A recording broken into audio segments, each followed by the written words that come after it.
Hello friends, आप सभी का फिर से स्वागत करते हैं हमारे चैनल ज्योति फन व्लॉग पर। तो आप सभी देख रहे हैं मेरी ज़िंदगी हो तुम भाग एक। आज हमने नई कहानी की शुरुआत करी है, तो प्लीज़ फ्रेंड्स आप लोग इस कहानी को ढेर सारा प्यार ज़रूर दीजिएगा। ये कहानी है मशहूर एक्टर युवराज सिंह राठौड़ और माही शर्मा की, जो एक सीधी सादी सी लड़की है। वहीं युवराज सिंह राठौड़ जो काफ़ी ज़्यादा घमंडी और पैसे वाला है, जिस पर लाखों लड़कियां मरती हैं। वहीं युवराज किसी भी लड़की को घास तक नहीं डालता, कोई भाव नहीं देता है और ना ही कभी किसी लड़की की तरफ आंख उठाकर भी देखता है। तो चलिए शुरुआत करते हैं फ्रेंड इस कहानी की। Leave me I said go away, just leave me you dog. एक लड़की बेड पर अपने ऊपर हावी हुए लंबे चौड़े इंसान को खुद से दूर धक्का दिए जा रही थी, मगर वो इंसान उस लड़की के दोनों हाथों को कसकर पकड़कर उसके सिर को ऊपर रखता है और जबरदस्ती उसके होंठों के करीब झुकने लगा। उस लड़की ने गुस्से के साथ अपने चेहरे को दूसरी तरफ घुमाया और दांत पीसते हुए बोली, युवराज, बहुत बड़ी गलती कर रहे हो तुम। इस तरह से मेरे साथ ज़बरदस्ती नहीं कर सकते हो। तुम मेरी बिना परमिशन के, मेरे बिना मर्जी के मेरे करीब नहीं आ सकते हो। ये गलत है। मैंने तुम्हें सिर्फ अपना दोस्त समझा था, पर मैंने नहीं सोचा था कि तुम मेरी दोस्ती का इस तरह से फ़ायदा उठाओगे। दोस्ती की आड़ में तुम मेरे साथ ये सब कुछ करोगे। इसके जवाब में युवराज शैतानी मुस्कुराहट के साथ उसके और भी ज़्यादा नज़दीक आते हुए बोला, पर मैंने तो तुम्हें कभी अपना दोस्त समझा ही नहीं ना। पहले दिन से ही मैं तुम्हें देखकर पाना चाहता था। मेरी ये ख्वाहिश थी कि मैं तुम्हारे इन लिप्स को मैं पहले दिन से ही किस करने के बारे में सोच रहा था, और आज मैं इन्हें चूम कर ही रहूँगा और तुम मुझे नहीं रोक पाओगी। ये कहते हुए वो जोर जोर से हंसने लगा। तो वहीं माही एक सेकंड के लिए डर गई और घबराते हुए वह तुरंत डरते हुए बोली, नहीं युवराज, प्लीज़। आज तक मेरे कोई भी इतने करीब नहीं आया है और ना ही किसी ने मुझे किस किया है। अगर तुम मुझे किस करोगे तो ये बहुत ही गलत होगा, ये सही नहीं है। प्लीज़ युवराज, मुझे छोड़ दो। युवराज, किस मत करना, प्लीज़ रुक जाओ। लेकिन युवराज ने गुस्से के साथ देखते हुए कहा कि मुझे खुशी हो रही है कि मैं पहला इंसान हूँ जो तुम्हें इस तरह से किस करेगा। ओह माय गॉड, और अब तुम मुझे मत रोको Mahi. I really love you, I really love you very much. ये कहते हुए युवराज अब उसके होंठों के बेहद ही नज़दीक झुक गया था और माही ने कसकर अपनी आंखें बंद कर लीं। और फिर उसी वक्त डायरेक्टर की आवाज़ आई, cut cut cut, great, awesome. First take में ही तुम दोनों ने इतनी अच्छी एक्टिंग की है तो मुझे रीटेक की ज़रूरत ही नहीं है। अगर इसी तरह से बिना रीटेक के सारे सीन्स कंप्लीट होते जाएंगे ना, तो बहुत ही जल्द ये फिल्म कंप्लीट हो जाएगी और बॉक्स ऑफिस पर धूम मचाएगी। ये कहते हुए डायरेक्टर ने अपने सिर पर से कैप हटाया और वे सामने मौजूद माही को देखकर मुस्कुराते हुए बोला, मिस माही, आज भी तुम्हारी एक्टिंग का कोई भी जवाब नहीं। सच में तुम्हारे जैसा एक्टर पाकर तो मेरी किस्मत खुल गई। न्यू कॉमर्स भी तुमसे सीखते हैं और ये कहना गलत नहीं होगा कि तुम आजकल के न्यू कॉमर्स के टॉप आइडल में से एक हो। माही ने अपने फ़ोन में देखकर मुस्कुराते हुए डायरेक्टर से बोली, इट्स माई प्लेजर सर। जो भी सीखा है आप सबके डायरेक्शन में ही रहकर सीखा है। मैंने तो तभी माही की असिस्टेंट काव्या जल्दबाजी के साथ आई और माही का मेकअप ठीक करते हुए बोली, मैडम, आपने तो आज सच में बहुत ही ज़्यादा अच्छी एक्टिंग की है। इस तरह से तो हमारा सूट भी बहुत ही जल्द ख़त्म हो जाएगा और अब हम होटल वापस जा सकते हैं। इसके जवाब में माही ने जूस का गिलास लिया और उसके सिप भरते हुए बोली, मुझे आउटडोर शूट जल्द से जल्द ख़त्म करना है, तभी मैं घर वापस जा पाऊंगी। ऐसे तो मुझे बहुत ज़्यादा टेंशन हो रही है, तुम्हें तो पता ही है ना कि उसके बिना मेरा दिल नहीं लगता है।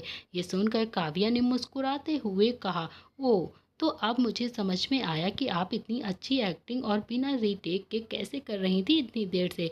आप उससे 2 दिन भी दूर नहीं रह सकती हैं और अभी आपको आए हुए यहाँ पर 2 दिन भी नहीं हुए हैं कि आपको उससे मिलने की बेताबी हो रही है। आप इतना ज़्यादा बेताब हो गई हैं। आप भी ना मैडम। ये सुनकर माही मुस्कुराने लगी और फिर तभी डायरेक्टर माही की तरफ आते हुए बोला, वैसे मुझे तुम्हें गुड न्यूज़ भी बताना है माही। ये सुनकर माही ने जूस पीते हुए कहा, कैसी गुड न्यूज़ सर। इसके जवाब में डायरेक्टर ने मुस्कुराते हुए माही की तरफ देखा और फिर बोला कि एक बार फिर से तुम्हें बेस्ट एक्टर्स के लिए नॉमिनेट किया गया है। ये सुनते ही माही के हाथ से लगभग वो जूस का गिलास नीचे गिरने ही को हुआ था कि लेकिन उसे दूसरे ही पल युवराज ने पकड़ते हुए कहा, control your self Mahi. I know तुम काफ़ी ज़्यादा शौक हो इस न्यूज़ से, पर ये तुम्हारी मेहनत का असर है, इसीलिए इसे एक्सेप्ट करो और बहुत सारी खुशियाँ मनाओ। यह सुनकर माही एक्साइटमेंट के साथ बोली, ओ माय गॉड, क्या वाकई में मुझे फिर से बेस्ट एक्टर्स का अवार्ड मिलेगा? मुझे तो यकीन ही नहीं हो रहा है कि मैंने तो ये सपना भी नहीं देखा था और ये सारे सपने भी देखना छोड़ दिया था कि पिछले 5 साल में, पर अब वाकई मुझे दोबारा से ये अवार्ड मिलने जा रहा है। Thank you so much sir. ये सब आपकी वजह से ही हुआ है, आपकी डायरेक्शन की वजह से ही हुआ है। आपने मुझे एक नई ज़िंदगी दी है। ये फ़िल्म वाक़ई मेरे लिए बहुत ज़्यादा लकी है। Thank you so much sir. ये सुनकर डायरेक्टर मुस्कुरा दिए और बोले, थैंक यू तो मुझे आपको कहना चाहिए मिस श्रद्धा। आपकी बदौलत ही पिछले 5 साल से हमारी सभी मूवीज़ हिट जा रही हैं। हमारा प्रोडक्शन काफ़ी अच्छा चल रहा है और काफ़ी ज़्यादा ऊंचाइयों को छू रहा है, और ये सब सिर्फ़ और सिर्फ़ आपकी बदौलत ही तो हुआ है ना। इसीलिए ये अवार्ड सिर्फ आपको ही मिलना चाहिए, क्योंकि इसे आप ही डिज़र्व करती हो। माही ने मुस्कुराते हुए अपना सिर हिलाया। तभी युवराज ने अपना हाथ आगे बढ़ाते हुए कहा, कॉन्ग्रेचुलेशंस टॉप एक्ट्रेस। माही हल्के से मुस्कुराते हुए उसके कंधे पर मारते हुए बोलती है, युवराज प्लीज़ मुझे टीज़ करना बंद करो और भूलो मत, तुम्हें भी नेक्स्ट ईयर अवार्ड मिलना चाहिए था और तुम्हें मिला भी था, पर मुझे बेस्ट एक्टर का अवार्ड नहीं मिला था। तुम्हारी तरह मैंने तो सिर्फ डेब्यू अवार्ड ही जीता था। तभी माही ने कहा, तो अभी तुम्हें सिर्फ इस फील्ड में आए हुए 1 ही साल तो हुआ है और 1 साल में तुमने डेब्यू अवार्ड भी जीत लिया है। इसी तरह तुम काम करते रहोगे तो आगे तुम्हें और भी ज़्यादा बेस्ट एक्टर का अवार्ड ज़रूर मिलेगा। तुम दिल छोटा मत करो। ये सुनकर युवराज मुस्कुरा दिया और फिर बोला, आई नो मैं दिल छोटा नहीं कर रहा हूँ माही, बाकी इसीलिए तो मैं तुम्हारे साथ अपना एक्टिंग करियर आगे बढ़ाना चाहता हूँ, क्योंकि तुम्हारे साथ आज तक जितने भी एक्टर ने काम किया है उन सभी की किस्मत चमक गई है, और वाकई मुझे भी ये एहसास है कि तुम दूसरों के लिए बहुत ही ज़्यादा लकी हो। ये सुनकर माही ने, अब इतना भी मक्खन मत लगाओ, ये कहा। ये सुनकर युवराज मुस्कुरा दिया और फिर दोनों ही हंसने लगे। फिर उसने कुछ सोचते हुए कहा, वैसे कल तक तो हमारा शूट भी ख़त्म हो जाएगा माही, तो आज हम डिनर पर चल सकते हैं क्या? क्योंकि अभी के सारे सीन्स कंप्लीट हो गए हैं, तो अभी तो मैं फ्री हूँ, तुम भी मुझे लगता है शायद फ्री ही होगी। ये सुनकर माही ने काव्या की तरफ देखा और बोली, क्या अभी के लिए मेरा कोई शेड्यूल फ्री है? इसके जवाब में काव्या ने कुछ देर सोचा और फिर बोली, हाँ मैडम, अभी के लिए आपका पूरा शेड्यूल फ्री ही है, आप सर के साथ जा सकती हैं। ये सुनकर फिर माही ने युवराज की तरफ देखते हुए कहा कि हम चल सकते हैं, ओके। इसके जवाब में युवराज ने थोड़ा सा मुस्कुराया और कहा, थैंक यू सो मच, मैंने ऑलरेडी बुकिंग कर ली है, तो आप जल्दी से जाइए, फ्रेश हो जाओ और फिर हम यहाँ से चलेंगे। डायरेक्टर माही के पास आते हुए बोले, वैसे कल के शूट के लिए मुझे तुमसे कुछ डिस्कशन करना था। ये सुनकर युवराज और माही दोनों ही डायरेक्टर को देखने लगे और थोड़ा सा हैरान हो गए। माही ने कहा कि हाँ बताइए सर। इसके जवाब में डायरेक्टर ने कहा कि माही, वैसे तो कल बेड सीन होगा। बेड सीन का नाम सुनते ही माही के एक्सप्रेशंस बदल गए और वो हिचकिचाते हुए बोली, पर सर, इस फिल्म को साइन करने से पहले ही मैंने आपको ये कह दिया था कि मैं बेड सीन में अपनी बॉडी डबल यूज़ करूँगी और किसिंग सीन में मैं लिप किस अवॉइड ही करूँगी। इसी के साथ मैंने ये साइन करी थी फिल्म, यही कॉन्ट्रैक्ट में मैंने साइन करके लिखा भी था, आपको याद है ना? ये सुनकर डायरेक्टर ने अपना सिर हिलाते हुए कहा, हाँ मुझे अच्छे से याद है माही, मैं तुम्हारी इस बात की रिस्पेक्ट भी करता हूँ, वरना आजकल की जितनी भी लड़कियां हैं, जितनी भी एक्टर्स हैं, वो जानबूझकर किसिंग सीन और बेड सीन करने के लिए बेताब रहती हैं, क्योंकि उन्हें अपनी बॉडी को जो शो ऑफ करना रहता है। पर मैं तुमसे इसीलिए इम्प्रेस हूँ कि तुम ऐसी चीज़ों को हमेशा अवॉइड करती हो और आज तक के करियर में तुमने किसी भी एक्टर को लिप किस या बेड सीन उसके साथ नहीं किया है। पर यह फिल्म हाई बजट की है, इसमें मैं रियलिस्टिक चीज़ें करना चाहता हूँ, तो अगर तुम सिर्फ किसिंग के लिए रेडी हो जाओ तो क्या हम कल तुम्हारा युवराज के साथ एक किस सीन दिखा सकते हैं। ये सुनते ही माही ने दूसरे ही पल सपाट तरीके से कहा कि आई एम सॉरी सर, पर मैंने ऑलरेडी ही कॉन्ट्रैक्ट में साइन करने से पहले ही ये बता दिया था कि मैं ऐसी सीन नहीं शूट करूँगी और ना ही बेड सीन। तो प्लीज़ मैं आपसे अब उम्मीद करती हूँ कि आप ये सब चीज़ें मुझसे नहीं बोलेंगे। अगर आपको किसिंग सीन दिखाना ही है तो आप मेरी बॉडी डबल का यूज़ कर सकते हैं, जैसे इससे पहले आप करते आ रहे हैं। आई नो आपको रियलिस्टिक चीज़ें दिखानी है, बट मेरी बॉडी डबल वाकई बहुत ही अच्छा काम करती है और वे जब युवराज के साथ रहेगी तो सबको यही लगेगा कि युवराज को किस मैं नहीं बल्कि मेरी बॉडी डबल कर रही है। आई होप आप मेरी बात समझ रहे होंगे। ये सुनकर डायरेक्टर ने कुछ सोचते हुए कहा कि तुम वाकई इसके लिए राजी नहीं हो क्या।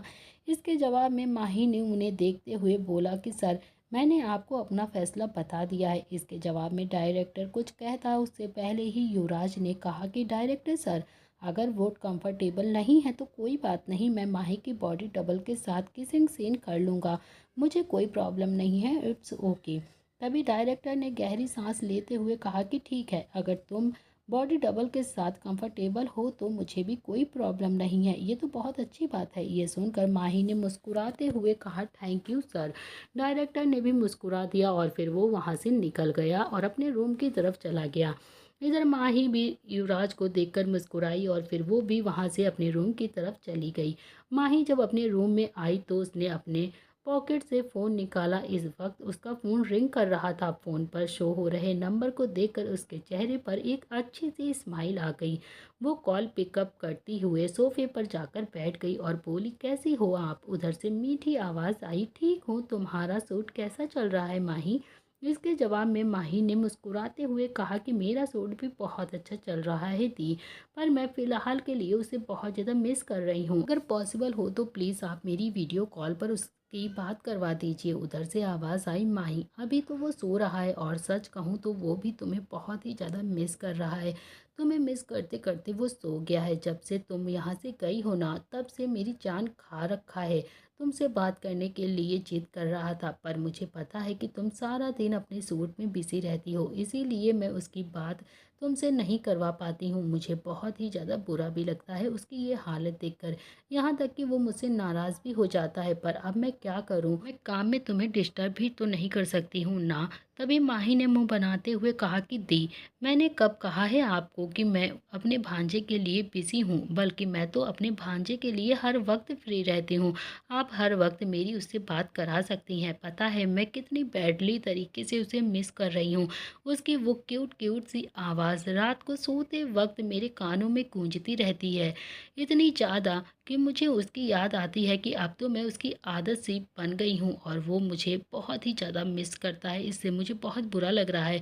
इनफैक्ट आपको पता है कि मैं ऑनलाइन नई नई स्टोरी सर्च करती हूँ रात को सोने के लिए। मैं सोच रही हूँ कि बस जल्द से जल्द यहाँ का सूट ख़त्म करूँ और मुंबई आपके पास आ जाऊँ, अपने भांजे को अपने सीने से लगा लूँ। उधर से मिष्टी की आवाज़ आई नो तुम दोनों मासी भांजे एक दूसरे को बहुत ही ज़्यादा मिस कर रहे हो, लेकिन अभी के लिए तुम्हें भी अपने काम पर ध्यान देना होगा और मैं उसे कल से ही गार्डन लेकर जाने के बारे में सोच रही हूँ। ये सुनते ही माही ने तुरंत मुंह बनाते हुए कहा कि नहीं नहीं दीदी, मैंने उससे प्रॉमिस किया था कि मैं ही उसे फर्स्ट टाइम गार्डन लेकर जाऊंगी।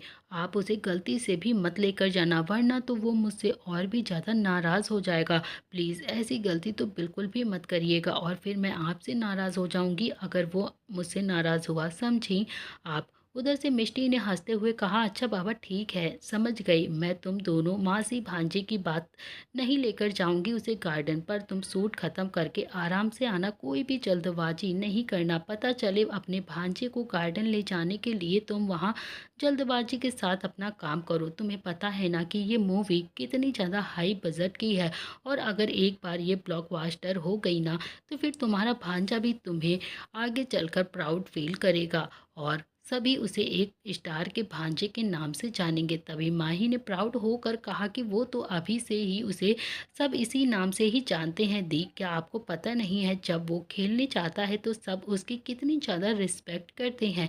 इनफैक्ट जिन बच्चों के साथ वो खेलता है ना, उनके मॉम डैड भी मेरे फ़ैन हैं और मैं जब भी उसके साथ गार्डन में जाती हूँ सब ऑटोग्राफ लेने के लिए चले आते हैं। क्या इतना कम है उसके लिए?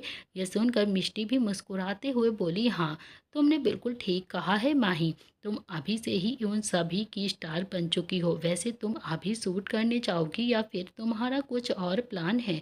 तभी माही को कुछ याद आता है। उसने जल्दबाजी के साथ कहा, ओह नो, मैं तो भूल ही गई। मुझे तो युवराज के साथ डिनर पर जाना था। मैं आपसे बाद में बात करूंगी मिष्टी दी। अपना ख्याल रखिएगा और घर को अच्छे से लॉक कर लीजिएगा। तभी मिष्टी ने कहा कि ठीक है, तुम मेरी फ़िक्र मत करो माही, तुम अपना ध्यान रखो और ज़्यादा देर तक बाहर मत रहना, घर जल्दी वापस आ जाना, ओके। इसके बाद माही ने प्यार से कहा कि आई लव यू दी। मिष्टी ने भी मुस्कुराते हुए कहा, आई लव यू टू मेरी जान। इसके बाद कॉल कट हो गया। तभी माही जल्दबाजी के साथ वॉशरूम में चली गई और कुछ ही देर में वो फ्रेश होकर बाहर निकली और उसने एक बहुत प्यारा सा गाउन पहना हुआ था। वे सीधे होटल के बाहर आई जहाँ युवराज अपनी कार लेकर मौजूद था। युवराज को देखकर माही मुस्कुराती है और फिर उसके साथ कार में बैठकर वहाँ से रेस्टोरेंट के लिए निकल गई। कुछ ही देर में कार होटल के बाहर रुकी जिसमें से युवराज के साथ माही भी बाहर निकली।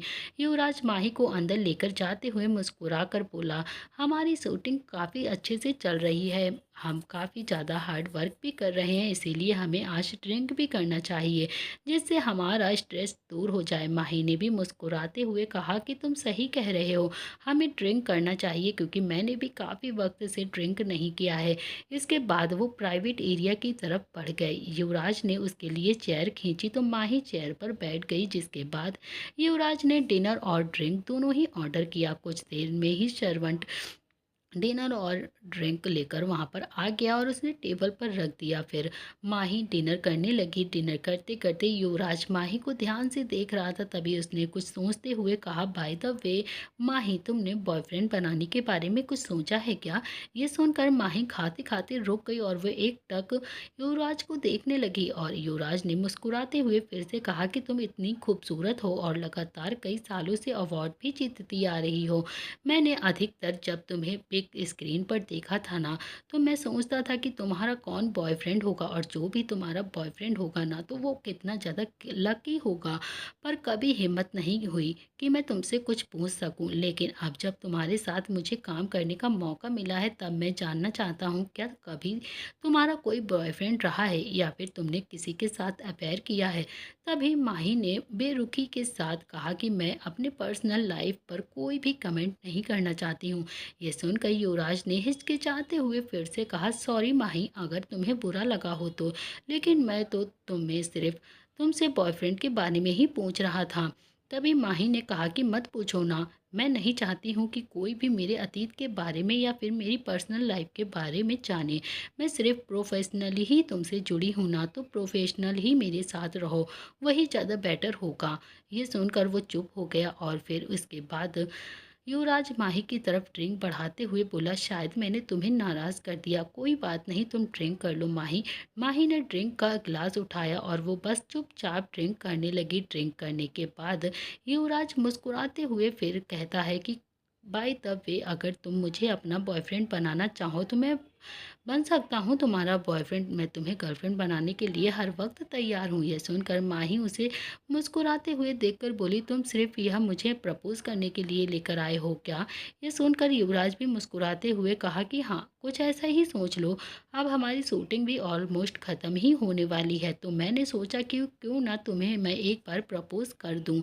यह सुनकर माही ने हंसते हुए कहा कि तुम भी ना युवराज, कैसा मजाक करते हो? लेकिन युवराज ने कहा, पर ये मजाक नहीं है, मैं काफ़ी ज़्यादा सीरियस हूँ माही। ये सुनकर माही का चेहरा भी सीरियस हो गया और वे युवराज को ध्यान से देखते हुए बोली, युवराज, ये तुम क्या कह रहे हो? तभी युवराज आगे बढ़ा और माही के हाथ को पकड़ते हुए बोला, माही, वो जब से मैंने तुम्हारे साथ मूवी का कॉन्ट्रैक्ट साइन नहीं किया था, उसके पहले ही मैं जब भी तुम्हें बिग स्क्रीन पर देखता था तो मैं तुम्हें मन ही मन सोचता था कि काश तुम मेरी हो जाओ, काश काश मैं तुम्हें अपनी गर्लफ्रेंड बना लूं, और सिर्फ तुम्हारी खूबसूरती की वजह से ही नहीं बल्कि तुम्हारे चेहरे के साथ साथ तुम्हारे दिल भी बहुत ही ज़्यादा खूबसूरत है। मैंने मीडिया में और न्यूज़ के आर्टिकल्स में तुम्हारे बारे में बहुत कुछ सुना है। तुम गरीब बच्चों को मुफ्त में पढ़ाई करवाती हो, तुमने कई सारे एनजीओ भी खोले हुए हैं और बहुत सारे कई काम जो सोशल मीडिया पे तुम किया करती हो। इन सब को देखकर मुझे यही लगता है कि तुम्हारा दिल भी बहुत ही ज़्यादा खूबसूरत है। इसीलिए प्लीज़ मुझे एक बार मौका दो, मैं तुम्हें ज़िंदगी भर खुश रखूँगा। ये कहते हुए उसने माही के हाथ को पकड़ लिया।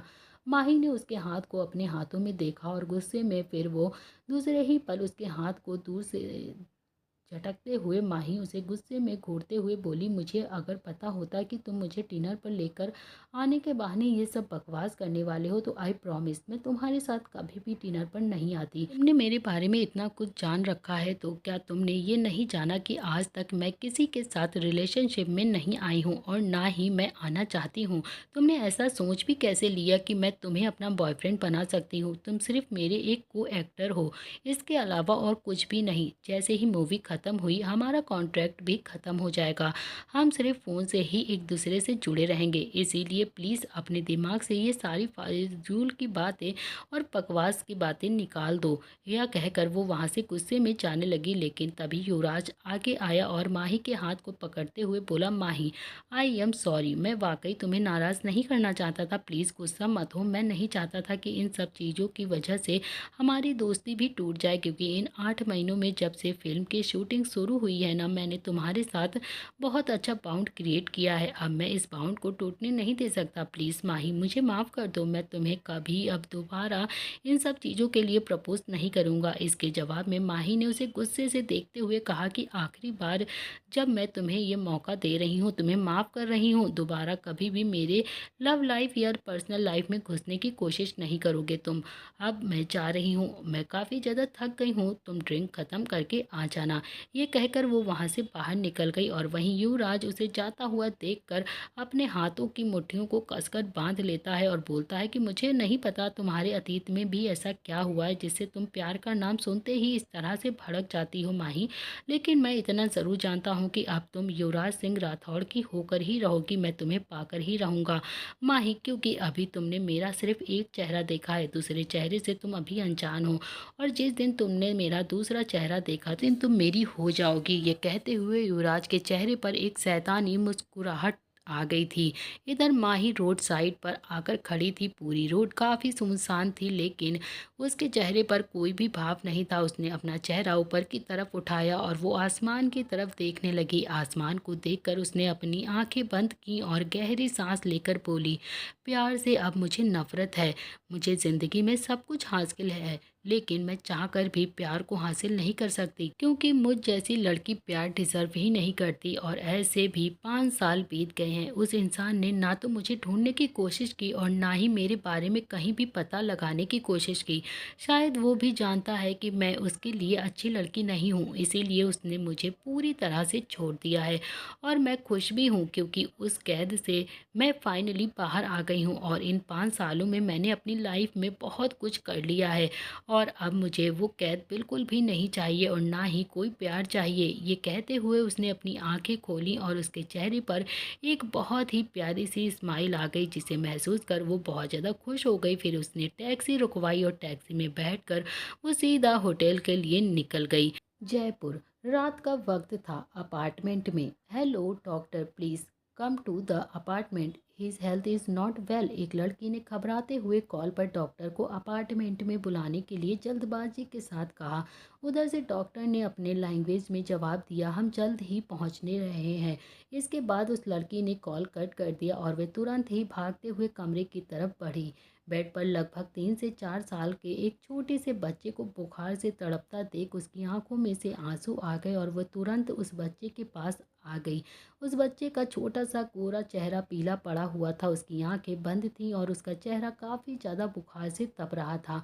वो लड़की उस छोटे से बच्चे की छोटे से हाथों को अपने हाथों में पकड़कर रोते हुए बोली, मुझे समझ में नहीं आता कि आखिर मैं दुनिया का कौन सा इलाज करवाऊं जिससे आप ठीक हो जाओ। क्यों भगवान आपको मेरे साथ खुश नहीं देखना चाहते? क्यों हर बार आपके साथ यही होता है? वो लड़की ये कहते हुए उस छोटे से बच्चे को देखकर रो रही थी। और फिर तभी लगभग 10 मिनट के बाद ही किसी ने रूम का दरवाज़ा खोला। दरवाज़ा खुलते ही लड़की तुरंत गेट की तरफ देखने लगी, जहाँ पर एक इंसान अपने हाथों में एक बॉक्स को लिए अंदर की तरफ आ रहा था। उसे देखते ही वो लड़की तुरंत अपनी जगह से उठी और बोली, डॉक्टर आप आ जाइए, जल्दी से आइए प्लीज़, जल्दी से चेक करिए मेरे बेटे को क्या हुआ है, इसे हाई फीवर आया हुआ है। डॉक्टर ने अपना सिर हिलाते हुए कहा, सौम्या पहले तो आप शांत हो जाइए, आपको इतना ज़्यादा परेशान होने की ज़रूरत नहीं है, मैं चेक करता हूँ। ये सुनकर सौम्या ने अपने आंसुओं को साफ किया और जल्दी से अपना सिर हिलाया और वहीं डॉक्टर वे छोटे से बच्चे को चेक करने लगा। लगभग 1 घंटे के चेकअप के बाद डॉक्टर गहरी सांस लेते हुए सौम्या की तरफ मुड़ा और सौम्या ने हकलाते हुए कहा, क्या हुआ है मेरे बेटे को? ये ठीक तो हो जाएगा ना? उसका बुखार कम हुआ क्या?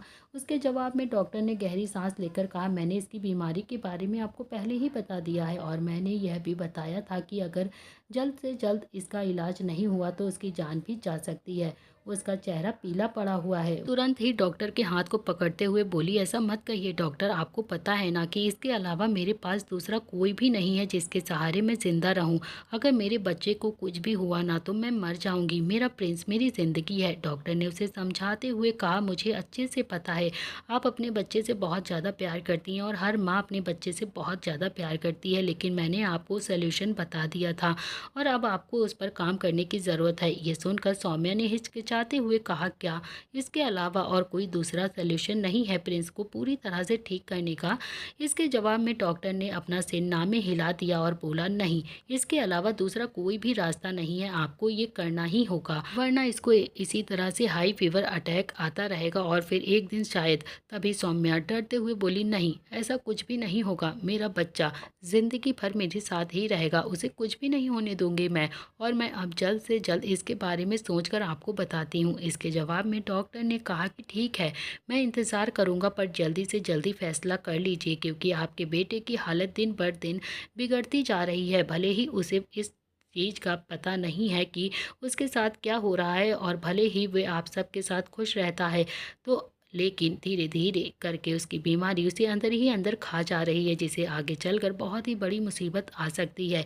इसीलिए मैं आपका अच्छा सोच रहा हूँ और इसके बारे में आपको बता रहा हूँ, जल्द से जल्द फैसला ले लीजिए। और अभी मैंने इसके इंजेक्शन लगा दिया है, कुछ देर में इसका बुखार उतर जाएगा, अब मैं जा रहा हूँ। फिर सारी बातें सुनकर सौम्या ने अपना सिर धीरे से हिलाया और उसने कहा, thank you doctor, thank you so much, मेरे बुलाने पर आप आधी रात में भी चले आते हैं।